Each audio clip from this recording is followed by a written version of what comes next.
안녕하세요. 오늘은 1단원 5번째 시간입니다. 여러분은 교과서 18쪽을 펴주세요.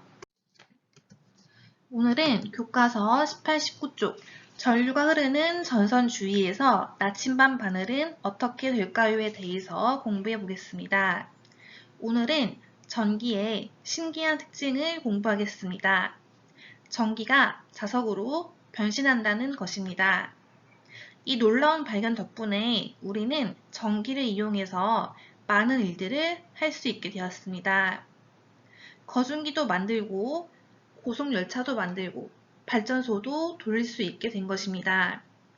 그런데 이 위대한 발견은 아주 우연하게 이루어졌습니다. 200년 전 한 과학자가 실수로 전선 주위에 나침반을 올려놓게 되면서 발견하게 된 것입니다. 과학의 발견은 이렇게 기대하지 않은 순간에 찾아옵니다. 그럼 오늘 공부할 내용을 함께 알아보겠습니다. 자석과 전선이 있습니다. 이 둘의 생김새는 완전히 다르지만 똑같은 일을 할 수 있습니다. 둘 다 나침반을 움직일 수 있습니다. 자석은 금속을 잡아당기는 자력이 있기 때문에 나침반을 움직이는 게 당연하지만 전선이 어떻게 나침반을 움직이는 것일까요? 전선도 자석이란 뜻일까요? 네, 맞습니다. 전선도 자석입니다. 단, 전류가 흘러야지 자석이 됩니다. 전류가 흐르는 전선은 자석이 하는 일을 똑같이 합니다. 쇠붙이를 끌어당깁니다. 단, 전류가 흘러야만 가능합니다. 전류가 흐르지 않으면 자석이 될 수 없습니다. 무엇이 이 둘을 같게 한 걸까요? 그건 바로 자유전자입니다. 이걸 이해하기 위해서는 먼저 자석이란 도대체 무엇인지를 살펴보아야 합니다. 자석의 사전적 의미는 금속을 끌어당기는 자기를 띤 물체입니다. 한마디로 금속을 끌어당기는 것을 보고 자석이라고 합니다. 그럼 어떻게 자석은 금속을 끌어당길 수 있을까요? 여기서부터 살짝 어려울 수 있는데 이해 안 돼도 괜찮으니 그냥 한번 들어보세요. 자, 그것은 바로 전자의 스핀 운동 때문입니다. 스핀 운동이란 제자리에서 뱅글뱅글 도는 것을 말합니다.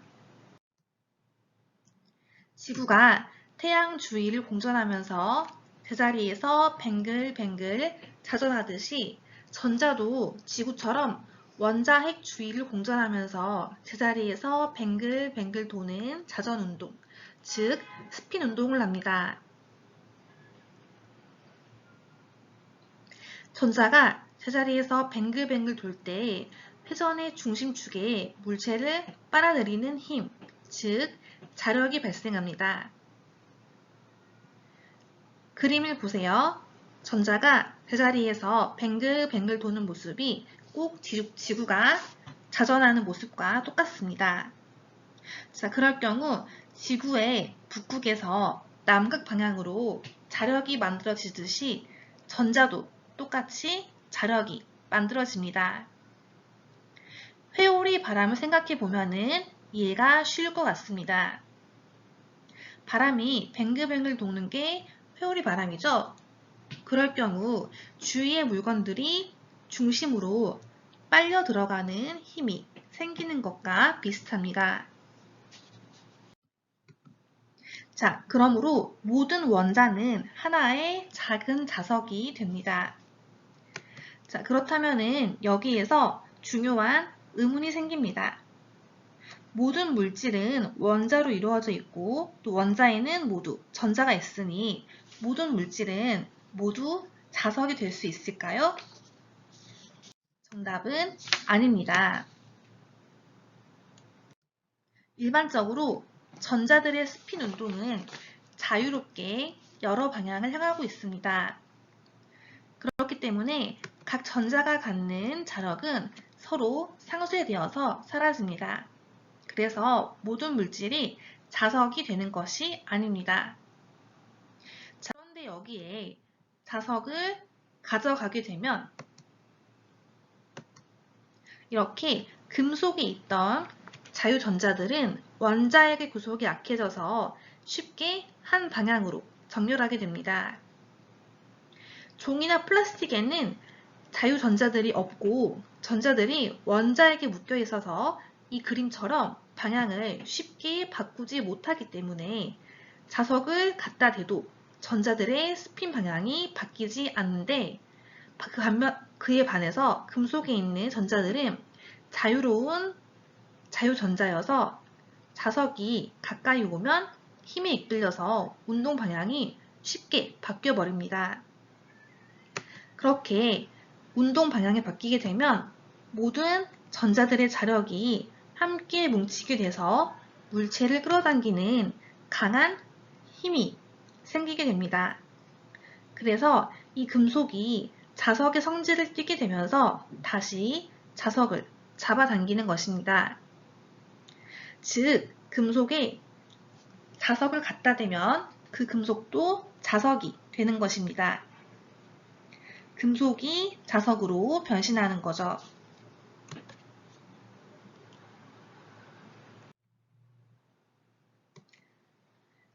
즉, 자석이 되기 위해서는 자유전자들이 이 그림처럼 한 방향으로 회전하면 됩니다. 만일 전선 속에 있는 자유전자들이 이와 같이 한 방향으로 회전할 수 있게 된다면 어떻게 될까요? 네, 그러면은 전선도 자석이 될 수 있습니다. 잠시 지난 시간에 배운 내용을 복습해 보겠습니다. 전선에 전류가 흐르게 되면 자유전자들은 한 방향으로 움직인다고 배웠습니다. 기억나나요? 즉, 전선 속의 자유전자들이 자석 속의 자유전자와 똑같은 운동을 하게 되는 것입니다.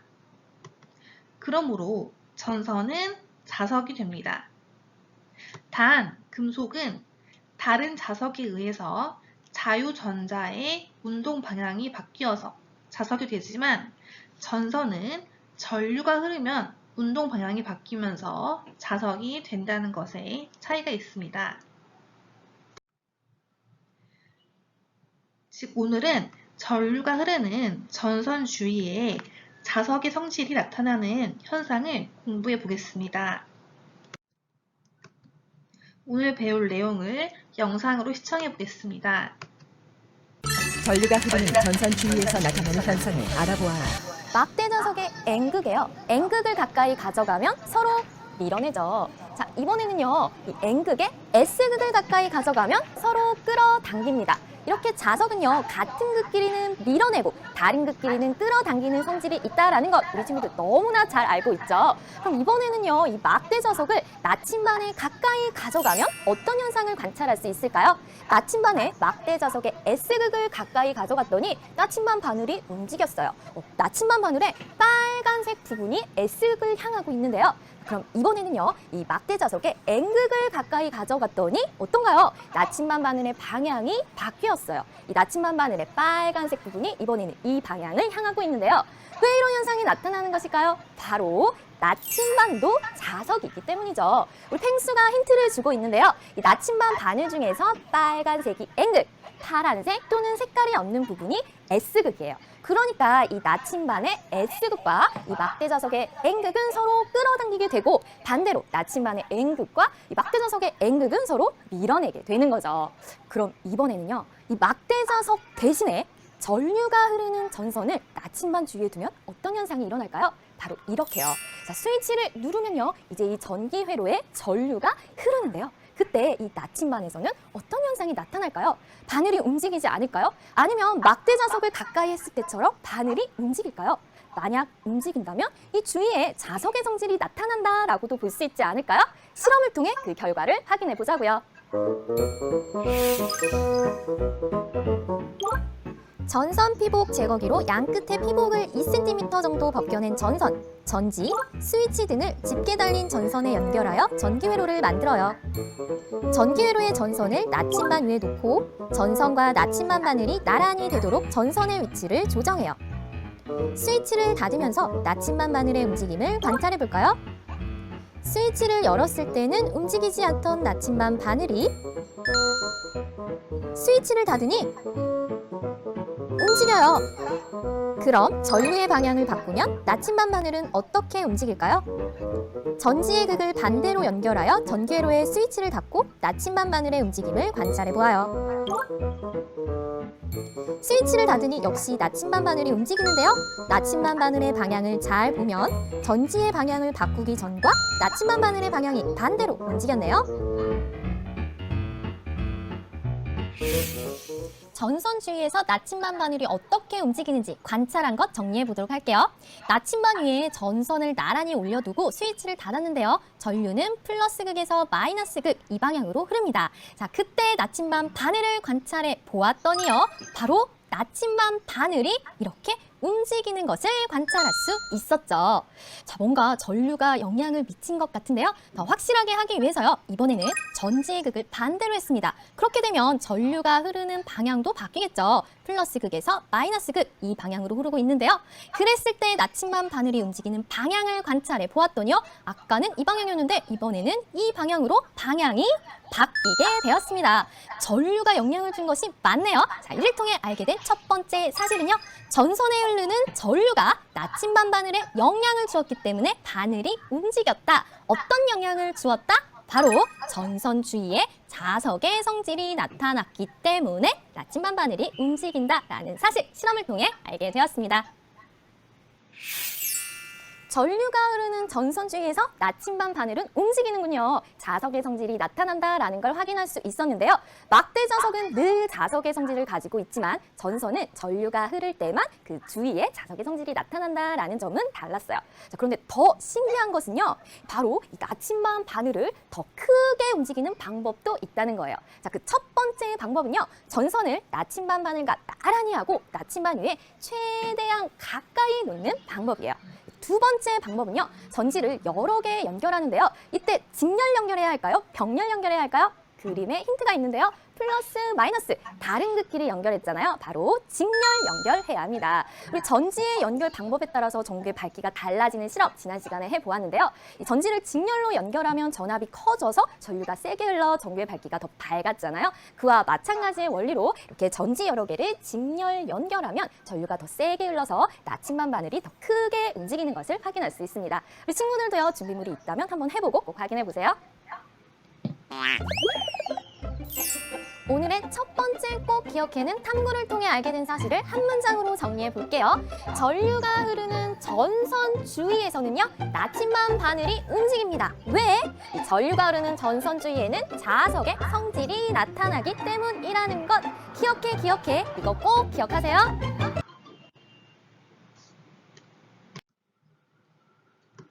시청한 영상의 내용을 좀 더 자세하게 공부해 보겠습니다. 먼저 전선 주위 나침반 바늘의 움직임을 다시 한번 확인해 보겠습니다. 그 후 첫 번째 심화 코너는 직선 전선에 생기는 자기장의 방향에 대해서 알아보겠습니다. 두 번째 심화 코너에서는 전선 주위에 자기장이 생긴다는 것을 발견한 학자에 대해서 공부해 보겠습니다.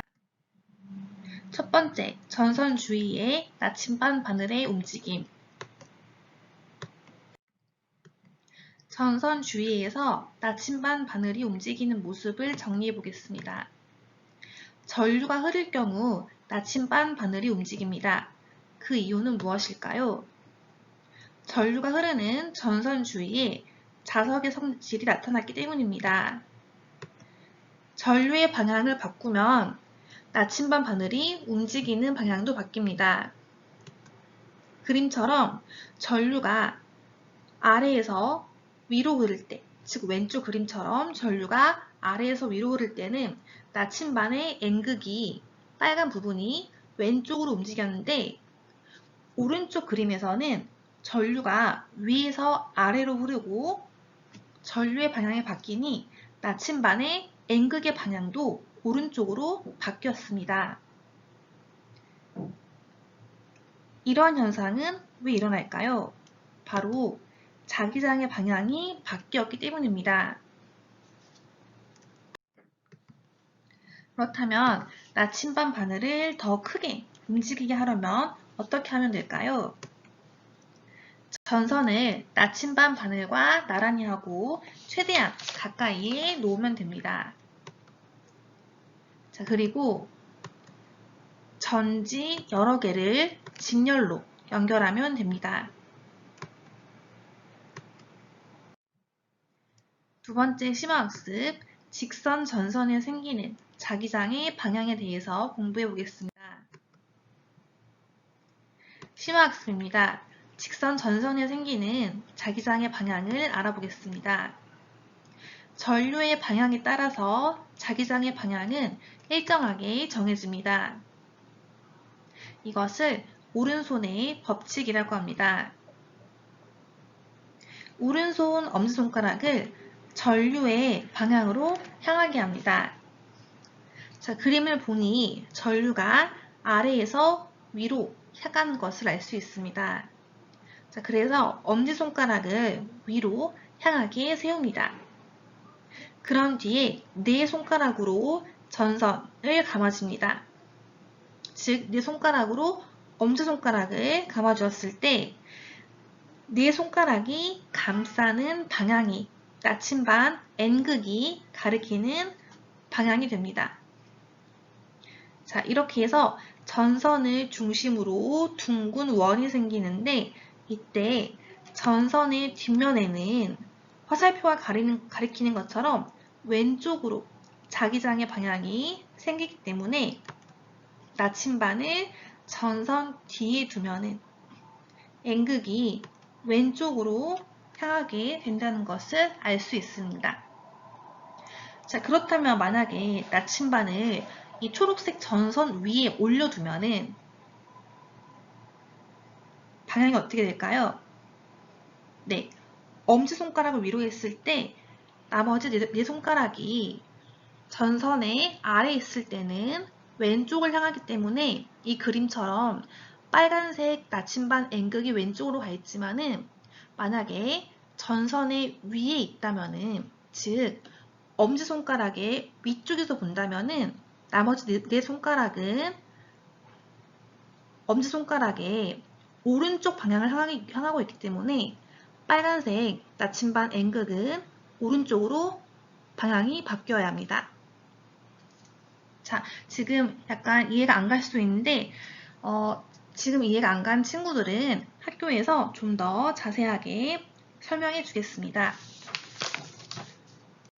자, 그럼 이번에는 심화학습 두 번째 웨르스테드의 위대한 발견에 대해서 공부해 보겠습니다. 심화학습입니다. 이러한 성질을 발견한 학자는 웨르스테드라는 학자입니다. 전기가 자석의 성질을 띈다는 사실을 최초로 발견한 학자입니다. 1820년 봄, 지금으로부터 꼭 200년 전입니다. 덴마크의 과학자 웨르스테드는 전기에 관한 실험을 하다가 전류가 흐르는 전선 주위에 있던 나침반이 움직이는 것을 우연히 발견하게 되었습니다. 그의 발견이 있은 뒤 많은 과학자들이 전기와 자력의 연관성에 대한 연구를 활발하게 진행하게 되어서 오늘날의 눈부신 발전까지 이룰 수 있게 된 것입니다. 이 발견 덕분에 전기가 할 수 있는 일이 어마어마하게 늘어난 것입니다. 자, 그렇다면 웨르스테드의 위대한 발견을 영상으로 시청해 보겠습니다.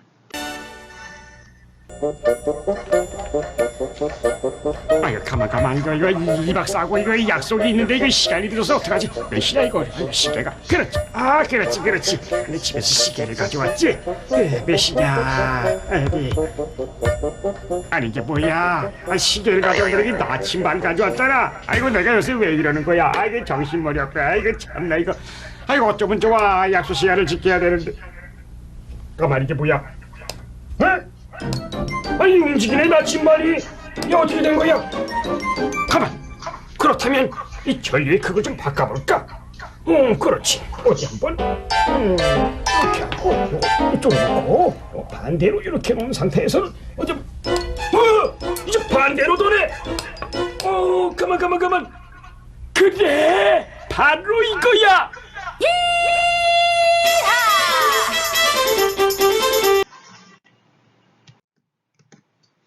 자, 오늘 배운 내용을 정리해 보겠습니다. 전류가 흐르는 전선 주위에는 자석의 성질이 보입니다. 전류의 방향이 바뀌면 나침반 바늘이 움직이는 방향도 바뀝니다. 그럼 오늘 배운 내용을 실험 관찰 9쪽에 정리해 보겠습니다. 1번 문제입니다. 전기 회로의 전선을 나침반 위에 놓고 전기 회로에 스위치를 닫았을 때 나침반 바늘이 어떻게 움직이는지 관찰해 그림으로 표현해 보세요. 지금 전류의 방향은 아래쪽에서 위로 향하고 있습니다. 자, 이때 오른손의 법칙을 활용한다면은 오른손이 아래에서 위로 향하고 있을 때 나머지 네 손가락은 그 오른손의 아래에서는 바로 왼쪽을 향하고 있습니다. 즉 그렇기 때문에 나침반의 N극, 빨간색 N극은 이렇게 왼쪽으로 향하도록 그림을 표시하면 되겠습니다. 2번 문제입니다. 전지의 극을 반대로 연결하고 전기 회로에 스위치를 닫았을 때 나침반 바늘이 어떻게 움직이는지 관찰해서 그림으로 표현해 보세요. 이번에는 전류의 방향이 바뀌었습니다. 즉 그렇기 때문에 오른손의 엄지가 위에서 아래로 향하게 나타내야 됩니다. 자, 그럴 경우 나머지 네 손가락은 엄지손가락의 아래에서는 바로 오른쪽을 향하고 있습니다. 자, 그렇기 때문에 이번에는 나침반의 N극, 즉 빨간색 바늘이 왼쪽이 아니라 오른쪽을 향하도록 그림을 표시하면 됩니다. 더 생각해 볼까요? 문제입니다. 전류가 흐르는 전선 주위에서 나침반 바늘을 더 크게 움직이게 하려면 어떻게 해야 할까요? 전선을 나침반 바늘과 나란히 하고 나침반 위에 최대한 가까이 놓습니다. 또는 전지 여러 개를 직렬로 연결하면 됩니다. 자, 오늘은 실험 관찰 9쪽을 정리하고 사진을 찍어서 과학 과제방에 올려주세요. 모두 수고하셨습니다.